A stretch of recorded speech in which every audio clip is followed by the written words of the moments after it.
Oke, anak-anak selamat pagi. Sudah ada, bentar Ibu lihat lagi dulu. 12 berarti 11 anak. Jumlah teman-teman kalian kelas berapa ya? 20. Ini udah separuh ya? 25 ya? Ya, separuh kurang ya. Tapi ini Ibu record, jadi nanti silahkan lihat di Google Classroom bagi yang tidak atau belum ikut join di Zoom kita. Oke, anak-anak di tema F Bahasa Indonesia kalian masuk materi tentang puisi, ya. Ibu yakin kalian sudah paham, bahkan Ibu lihat beberapa teman kalian itu mempunyai kelebihan dalam hal membaca puisi, ya. Ibu lihat Tiara di kelas 4B kan ya? Tiara tadi kayaknya Ibu lihat deh. Iya, Bu. Oke, Tiara baik sekali membaca puisi ya, punya kelebihan kamu. Biasanya kalau kita sekolah tatap muka, banyak sekali perlombaan-perlombaan puisi yang diselenggarakan baik dari sekolah negeri, dari dinas, ataupun sekolah-sekolah swasta. Tapi karena kita sedang kondisi pandemi seperti ini, lomba-lomba Ibu lihat jarang ya. Mungkin juga 1-2 itu lomba virtual, tapi Ibu belum lihat sih untuk sekolah, sekolah sekitar kita. Dulu beberapa kali sekolah kita mengikuti lomba membaca puisi, salah satunya di sekolah Ricci, itu sempat Ibu latih juga kakak kelas kalian yang sekarang sudah lulus. Itu dari lumayan banyak peserta ya, 20 lebih peserta. Kakak kelas kalian itu berhasil meraih juara 2. Ya. Pagi, ya. Nah, Ibu lihat ada bibit-bibit baru, Tiara. Mungkin Ibu lain ya, kalian yang lain kalau dipoles sedikit, dilatih sedikit itu juga bisa seperti Tiara ya. Intinya apa sih? Intinya kalian harus punya rasa percaya diri ya. Nggak boleh takut, nggak boleh malu, nanti kalian pasti bisa ya.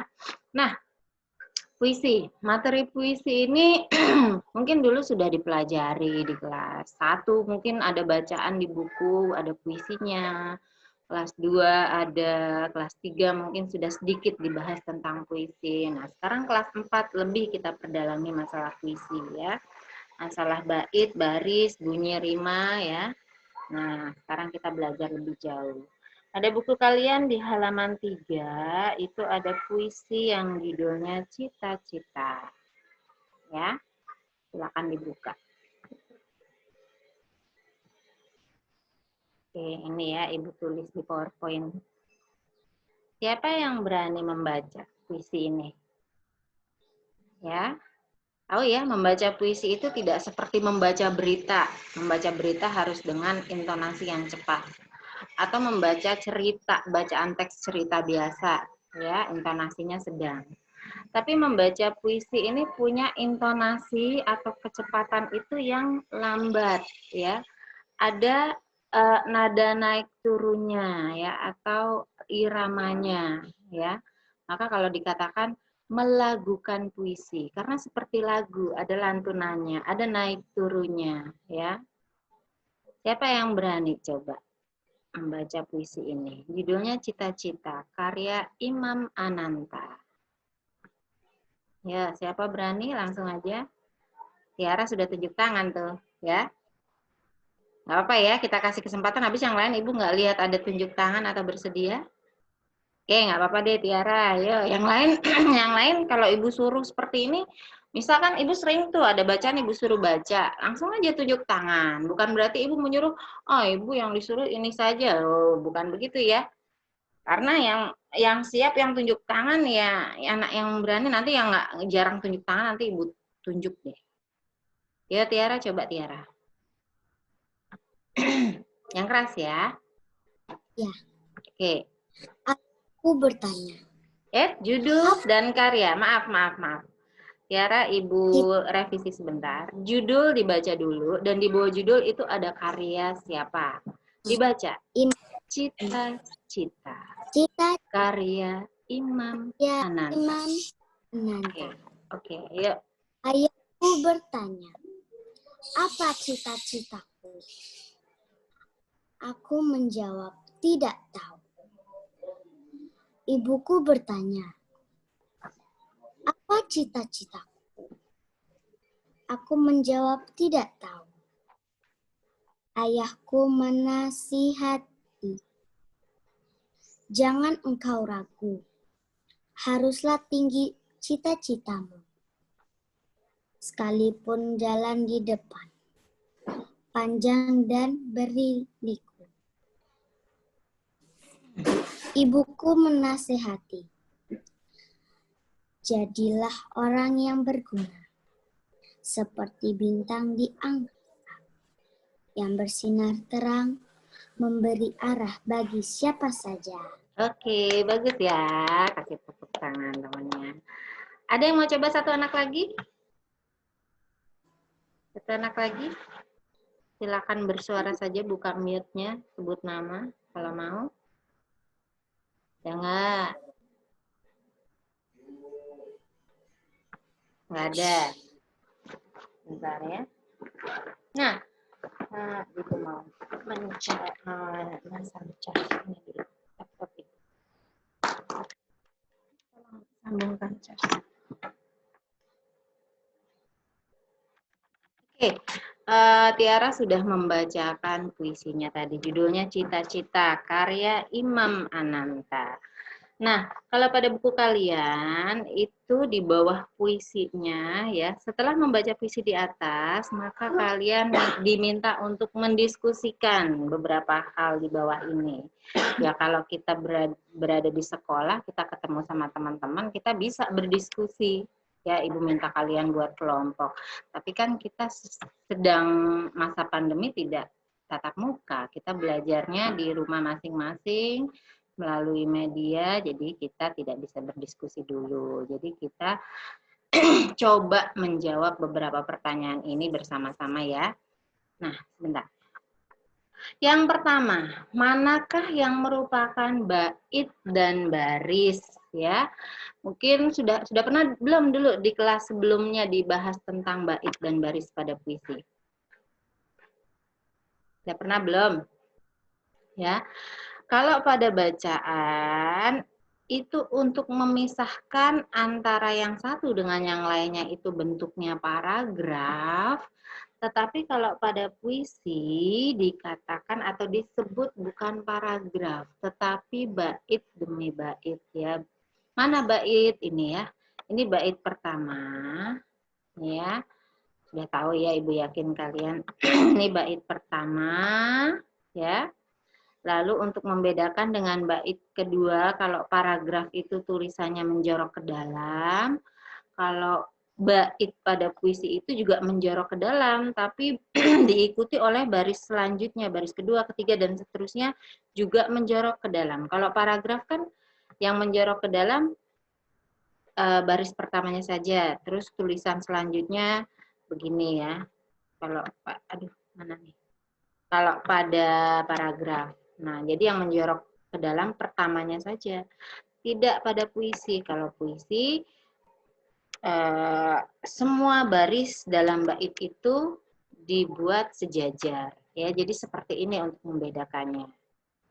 Ya, jadi mana bait pertama? Ini bait pertama.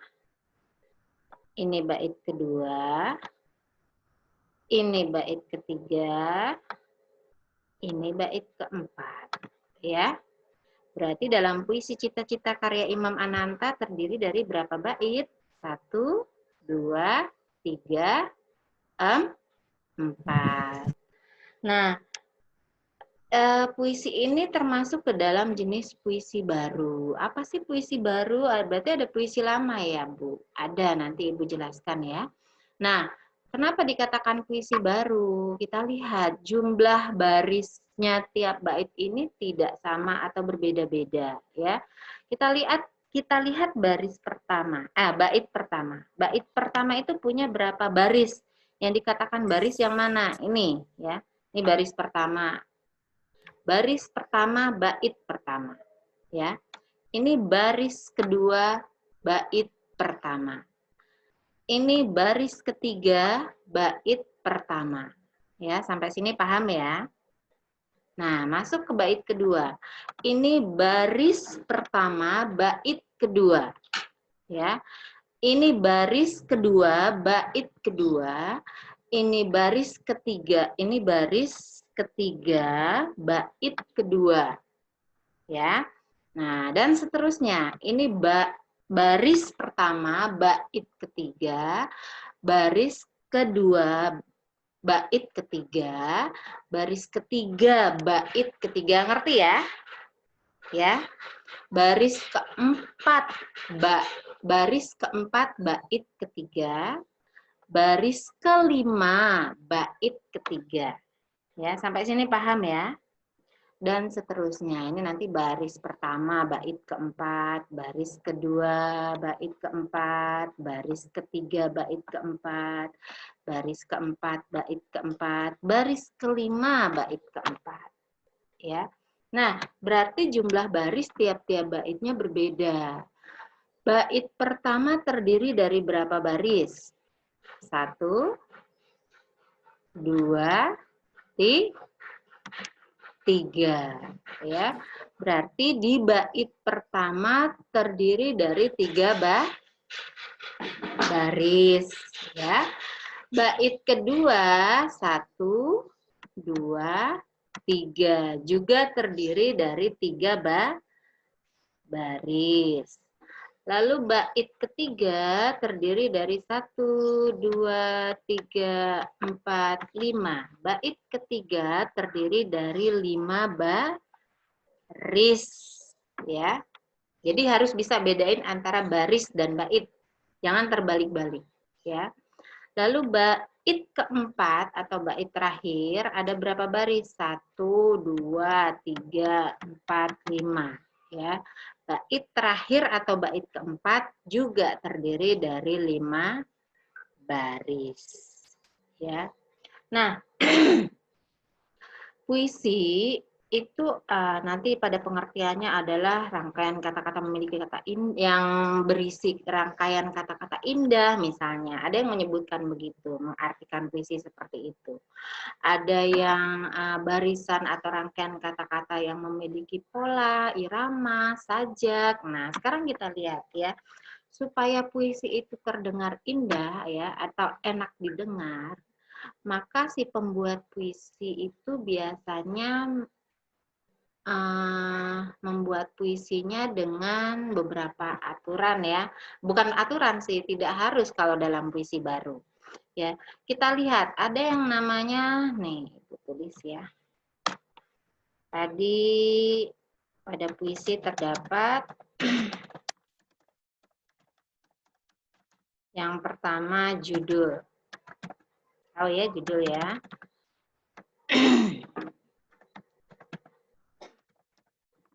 Tidak hanya pada puisi, pada bacaan juga ada judul ya. Lalu ada tadi bait. Lalu ada baris. Nah, yang ketiga ada rima atau sajak. Apa sih Bu rima atau sajak ya? Rima atau sajak adalah bunyi pada akhir baris. Nih Ibu berikan pengertiannya.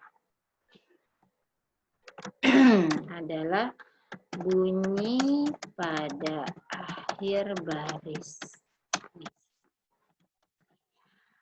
Bunyi pada akhir baris puisi. Mana sih akhir baris? Ini nih akhir baris ya. Baris pertama, bait pertama adanya ya atau di situ huruf A. Nah, sini ada ku. Di sini ada hu ya. Coba kita jawab ya satu-satu pertanyaan di buku ya. Nomor 1, manakah yang merupakan bait dan baris pada puisi? Tadi sudah Ibu jelaskan. Yang merupakan bait. Halaman berapa Bu? Halaman 3, halaman 3. Ya. buku tema F-nya. Ya. Mana yang merupakan bait, mana yang merupakan baris, nomor 1 sudah Ibu jelaskan. Ini yang merupakan bait, ya. Nih, bait 1, bait 2 yang baru bergabung ya. Bait 3, ini bait 4. Ya. Mana yang merupakan baris ya? Baris ya, baris per baris ini baris 1, baris 2, baris 3. Nah, ini bukan baris 4 loh ya. Karena ini sudah beda bait ya. Ini baris pertama bait kedua. Jadi kalau kalian bilang ini baris 1, ini baris 2, baris 3, baris 4, baris 5 dan seterusnya, salah ya. Kita lihat dulu ini sudah berbeda bait. Ya, berarti ini kembali ke baris pertama bait kedua. Ya. Ini baris kedua, bait kedua dan seterusnya tadi sudah Ibu jelaskan ya. Nomor 1 sudah paham. Nomor 2, terdiri dari berapa bait? Tadi juga sudah Ibu jelaskan ya. Puisi ini terdiri dari 1, 2, 3, 4 ya, 4 bait. Nomor 3 tadi juga sudah Ibu jelaskan, terdiri dari berapa baris puisi di atas ya. Berarti kamu jawabnya begini. Bait pertama terdiri dari 3 baris. Bait kedua terdiri dari 3 baris ya. Begitu jawabnya ya. Jadi bukan terdiri dari 6, 7, 8, 9, 10, 11, 12, 13, 14, 15, 16. Terdiri dari 16 baris ya. Sebenarnya itu salah ya. Tapi ada pasti anak yang jawab seperti itu. Itu kurang tepat. Yang tepat cara jawabnya per bait. Bait pertama sekian baris, bait kedua sekian baris. Begitu cara jawabnya ya. Bagaimana bunyi vokal ya? Kalau dalam bahasa Indonesia itu ada yang dikatakan vokal, ada yang dikatakan konsonan ya. Vokal itu huruf hidup A, I, U, E, O. Konsonan itu kebalikannya ya, huruf tidak hidup atau huruf mati, yaitu B, C, D ya, selain A, I, U, E, O ya. Nah, kita lihat bunyi vokalnya masing-masing bait pada setiap akhir barisnya ya. Bunyi vokal pada baris pertama, bait pertama, bunyi vokalnya di akhir adalah A. Ya. Nih. Nih A. Terus pada akhir baris kedua bait pertama bunyi akhir vokalnya U. Ya. Terus ini juga U. Ya. Nah, kalau kita buat bunyi vokalnya atau rimanya kita buat begini coba. Ya. Ya dulu. Bait pertama. Nanti ada lagi bait kedua. Nanti ada lagi bait ketiga. Nanti ada lagi bait keempat. Nah. Nanti, nah, ini kan terdiri dari baris, bukan begitu, gini aja, biar gampang. Nah, bait pertama kan terdiri dari 3 baris ya, berarti bunyi vokalnya A, U, U. Kita buat aja begini secara sederhana ya.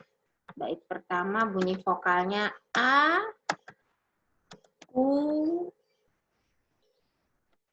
U. Nah, sampai sini paham dulu ya.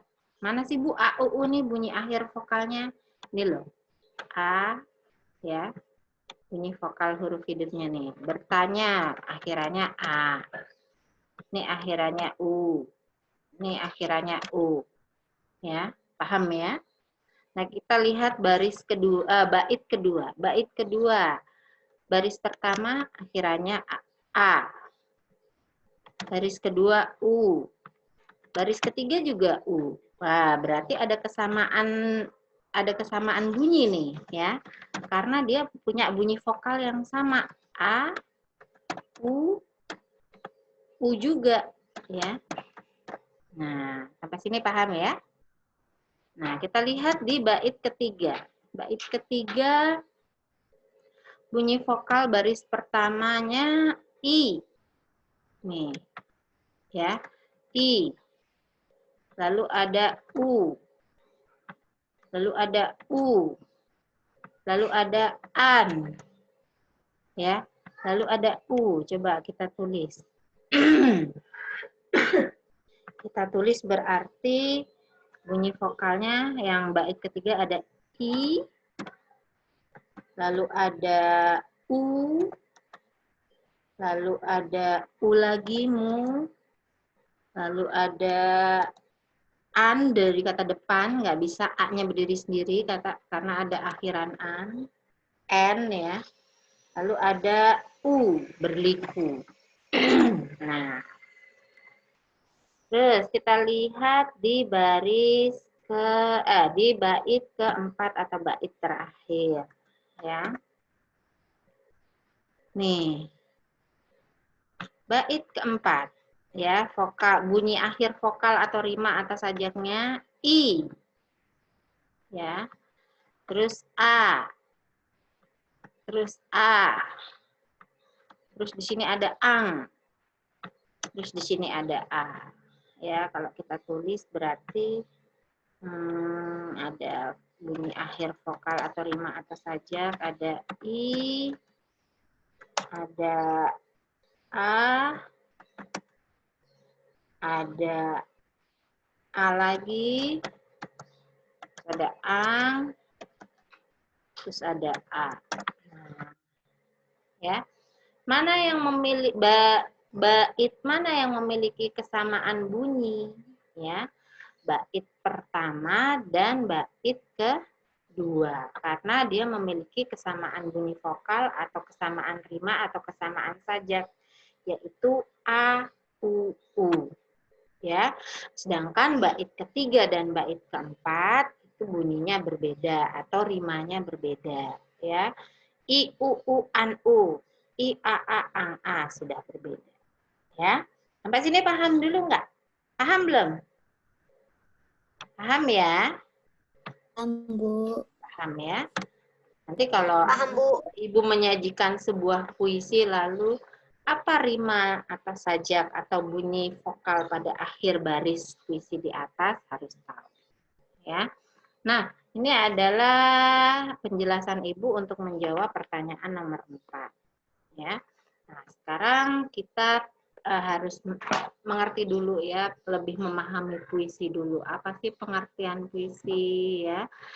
Ibu sudah beri catatan kalau nggak salah di kelas 4A ya, minggu kemarin karena Ibu belum Zoom. Zoom mulai minggu ini ya. Ini pengertian puisi. Ya. Puisi merupakan bentuk karya sastra dari hasil ungkapan dan perasaan si penyair ya atau pembuat puisi dengan bahasa yang indah, terdiri dari lirik dan bait serta penuh makna. Ya, itu dia pengertian puisi. Ya, walaupun nanti ada beberapa ahli bahasa menyebutkan puisi pengertiannya adalah puisi adalah berbeda-beda ya, banyak sekali pengertian puisi dari setiap ahli ya, tetapi gambaran umumnya atau pengertiannya secara umum puisi adalah ini ya, untuk karya sastra yang berasal dari hasil ungkapan dan perasaan penyair dengan bahasa yang indah, terdiri dari lirik dan bait serta penuh makna. Ya, lirik itu baris. Nah, lalu ini waktunya tinggal 10 menit lagi. Nah, puisi sendiri dibedakan menjadi 3. Ada puisi lama, puisi baru, dan puisi kontemporer. Nah, sebenarnya ini sih materi nanti kalau kalian sudah masuk ke SMP ya, hanya sekedar tahu ya, nggak perlu hafal-hafal banget, nggak apa-apa ya, ini bukan, kalian nggak harus mendalami ini ya. Nah, puisi lama jumlah Nih, puisi lama merupakan puisi yang masih terikat. Terikat tuh maksudnya apa? Dia punya aturan-aturan, ya. Dia terikat oleh aturan-aturan. Aturan apa aja sih? Ya, dalam satu barisnya itu harus jumlah katanya itu biasanya sama. Lalu dalam satu baitnya itu jumlah barisnya itu juga sama. Ya, jadi kalau ini bisa dikatakan puisi lama, Bu, beda karena jumlah barisnya beda-beda. Kalau puisi lama itu bunyi akhir barisnya harus a semua misalnya, ya. Lalu kalau sini bait pertama sudah 3, bait kedua juga harus 3 baris, bait keempat juga harus 3 baris, bait kelima dan seterusnya harus 3, jumlahnya harus sama, ya. Nah, karena dia terikat sama jumlah kata harus sama, terikat dengan jumlah baris harus sama, rima atau bunyi akhir atau bunyi vokalnya juga harus sama, suku kata tiap barisnya juga harus sama, iramanya juga harus sama. Ya, jadi susah ya kalau buat puisi lama, iya, ya, susah. Nanti ada jenis-jenisnya, ya. Nih, yang termasuk jenis puisi lama, ini ciri-cirinya ya. Ini ciri-cirinya. Ciri-ciri puisi lama tidak diketahui nama pengarangnya.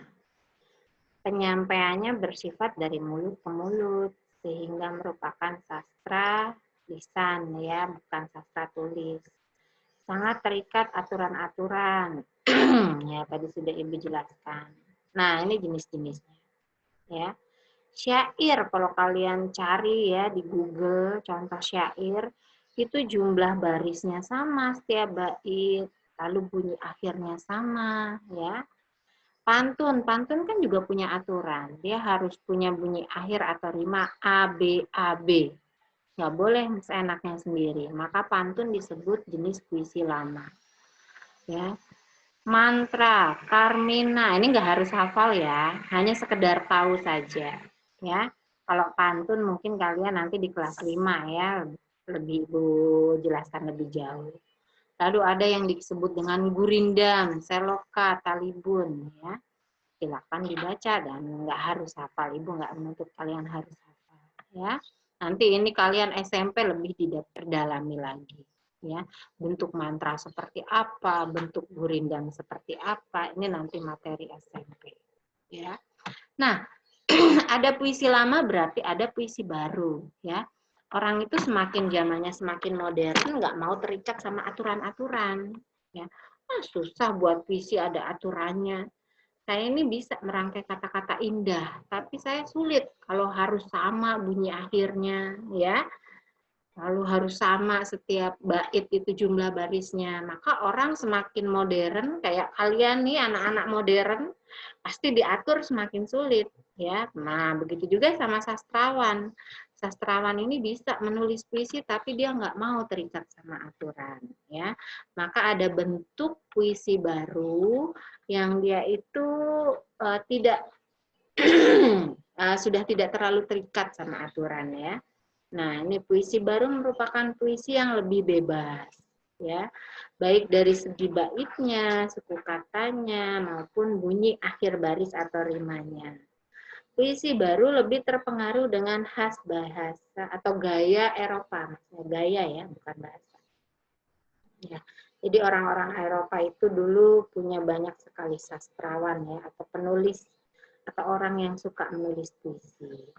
Nah, ini ciri-cirinya, ya. Ciri-cirinya bentuknya rapi dan simetris, ya. Dia punya persajakan akhir yang teratur.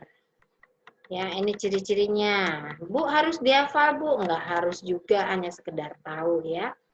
Tadi yang harus paham itu ya, baris, bait, bunyi akhir itu kalian harus paham. Kalau ini kalian hanya sekedar tahu saja, ya. Nah, ini. Banyak menggunakan pola sajak pantun ya dan syair meskipun ada beberapa pola yang lain. Tiap-tiap barisnya terdiri atas kesatuan sintaksis. Nah, ini sudah tinggi bahasanya, ini bidang kebahasaan sintaksis ya. Tiap gatranya terdiri dari 4 sampai 5 suku kata. Itu ciri-cirinya. Nah, ini jenis-jenis puisinya ada balada, pasti kalian baru dengar ya. Ode, himne, romansa. Bu harus dihafal Bu ini? Nggak harus ya, ini sekedar tahu saja ya.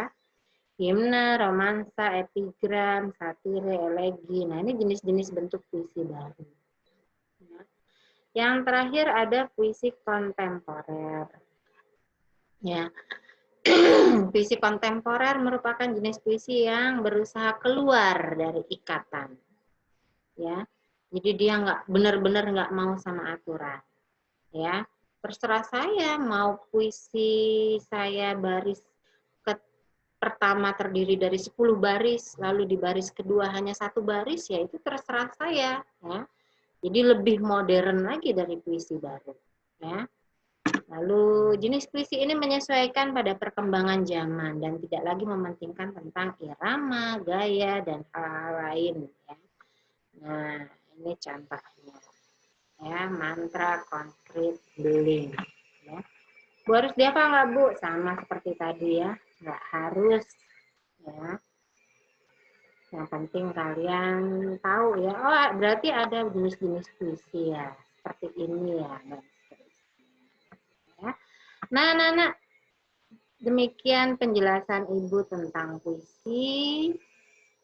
Secara tadi ya, mudah-mudahan jelas ya.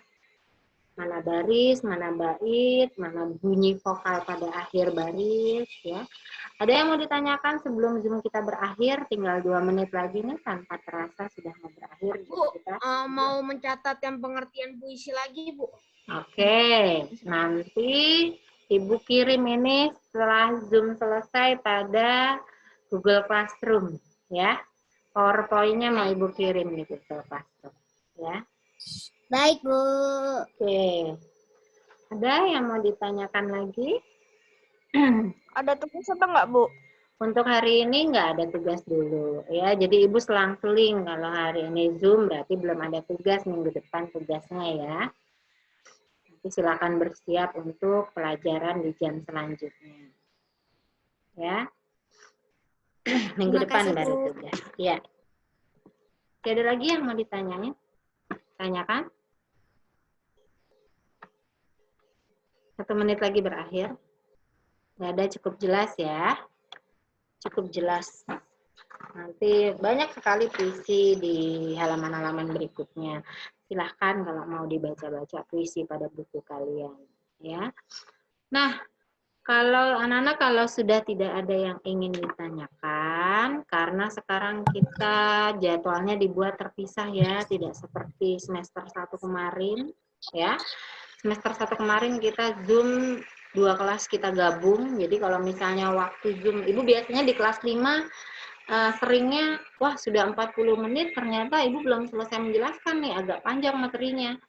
Karena Zoom-nya berbarengan, jadi waktunya, Bu mulai Zoom lagi ya Bu, kita perpanjang lagi Zoom-nya, bisa ya. Kalau sekarang kita terbentur jadwal ya, nanti Ibu berikutnya harus mengajar di kelas 4A. Ya, berarti Ibu nggak bisa memanjangkan ya. Mau nggak mau 40 menit ini harus selesai tepat waktu karena Ibu sudah harus ke kelas lain ya. Jadi kalau masih ada hal-hal yang ingin disampaikan atau kurang jelas, bisa sampaikan saja melalui WA ya, jadi ke Ibu Guru ya. Oke anak-anak, kalau sudah tidak ada yang ingin ditanyakan, Ibu cukupkan sekian. Ya ya. Ya, apa? Ibu, tapi saya itu nggak punya nomor telepon Ibu, soalnya mama saya kerja, kalau papa saya nggak punya nomor teleponnya. Oke, Ibu catat ya nomor telepon Ibu di sini nanti. Nih. Ya. Nih, nomor telepon Bu Deta. Nanti ini Ibu